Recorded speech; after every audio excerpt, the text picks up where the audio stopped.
عمر فاروق کی بیان تو خوب کرتے ہو، عمر فاروق رضی اللہ تعالیٰ عنہ کی عاجزی انکساری کی بیان خوب کرتے ہو، لیکن آج اگر تمہارے اندر عمر فاروق والی عاجزی انکساری ہوتے، تم آج پیراڈوں میں چلنے والے میرے دوستوں، جو آج سائیکلوں میں اور پیدل چلنے والے ان کو بھی ساتھ بٹھا کے لے چلتے۔ Thanks for watching. Don't forget to like, comment, share and subscribe to Maulana Habibullah Rouhani Official. حضرت عمر فاروق رضی اللہ تعالیٰ عنہ کیا سادگی تھے، کیا عاجزی انکساری عمر فاروق رضی اللہ تعالیٰ عنہ کی، کسی قسم کی کوئی بڑا بندی، مگر پھر بھی ان کی ایسے روب تھے، شیطان ان کی نام سنتے دور بھگتا تھا، کوئی ابلیس ان کے قریب بھی نہیں آ سکتے تھے، کوئی بڑے بہادر بھی ان کے سامنے کھڑے نہیں ہو سکتا تھا۔ اللہ نے ان کی چہرہ اور شکل کے اندر ایسے روب رکھی۔ ایک دفعہ حضرت عمر فاروق رضی اللہ تعالیٰ عنہ نے غلام کو کہنے لگا، آئے غلام مجھے اپنے ساتھ سوار کر لو۔ چلچلاتی ہوئی دھوپ، عمر فاروق رضی اللہ تعالیٰ عنہ مدینہ منورہ سے باہر گئے ہوئے تھے، مدینہ منورہ سے باہر گئے ہوئے تھے، سر مبارک پر آپ نے چادر رکھی ہوئی تھی کہ ایک غلام گادے پر سوار ہوئے، آپ رضی اللہ تعالیٰ عنہ کے پاس گزرا،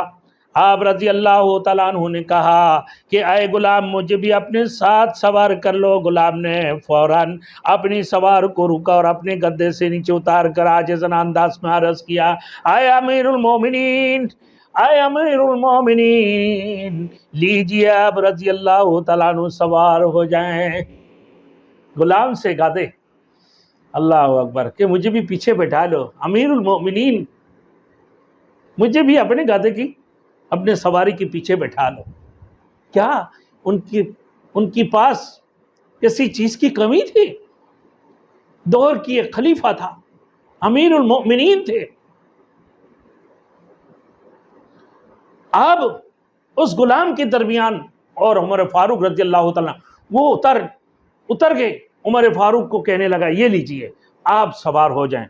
اب وہ پریشان ہے کہ نہیں آپ چلاؤ میں پیچھے بیٹھتا ہوں، بالآخر بار بار دوہراتے رہیں کہ نہیں آپ بیٹھیں امیر المومنین، کہ میں آپ کے پیچھے بیٹھوں، کہ نہیں آپ ہی چلاؤ میں آپ کے پیچھے بیٹھوں۔ بہرحال غلام کے بار بار اصرار کرتے رہیں، لیکن حضرت عمر رضی اللہ تعالیٰ عنہ آگے بیٹھیں اور وہ پیچھے بیٹھے گا۔ عمر رضی اللہ تعالیٰ عنہ آگے بیٹھے اور پیچھے بیٹھے گا، جبکہ حضرت عمر رضی اللہ تعالیٰ عنہ کی اصرار یہ تھا کہ آپ غلام، اب حضرت عمر رضی اللہ تعالیٰ عنہ کا اصرار یہ تھا کہ غلام آگے سوار ہو، غلام آگے سوار ہو اور وہ پیچھے بیٹھیں گے، غلام آگے سوار ہو اور وہ پیچھے بیٹھیں گے۔ بالآخر غلام نے امیر المومنین کی بات مان لیا اور یوں حضرت عمر رضی اللہ تعالیٰ عنہ مدینہ منورہ ایک غلام کے پیچھے بیٹھے داخل ہوئے، مدینہ منورہ میں ایک غلام کے پیچھے بیٹھے داخل ہوئے، اور لوگ یہ منظر دیکھ رہے تھے کہ کیا عمر فاروق رضی اللہ تعالیٰ عنہ کی عاجزی انکساری۔ آج ہمارے وزیر اعظم لوگ، ہمارے یہاں کی پوری دنیا کے لوگ، مسلمان صدر، مسلمان وزیر اعظم نا، یہ بڑے بہادری کے ساتھ عمر فاروق رضی اللہ تعالیٰ عنہ کے واقعہ پیش کرتے ہیں، ان کی قصہ کہانیاں پیش کرتے ہیں، مگر میرے دوستوں عمر فاروق رضی اللہ تعالیٰ عنہ کے دیکھو، تم کبھی غلام کے پیچھے بیٹھو گے؟ عمر فاروق غلام کے پیچھے بیٹھے، ارے تم تو اپنے گاڑی کے ساتھ بھی کسی کو بٹھانے نہیں بٹھاؤ گے، بلکہ اپنے برابر سرابر میں بھی کسی کو چلنے نہیں دو گے، کہ تم جو ملک کے وزیر اعظم ہو، تم جو ملک کی صدر ہو، تم کسی غریب کے ساتھ بیٹھو گے یا کسی غریب کو اپنے ساتھ بٹھاؤ گے؟ کبھی نہیں۔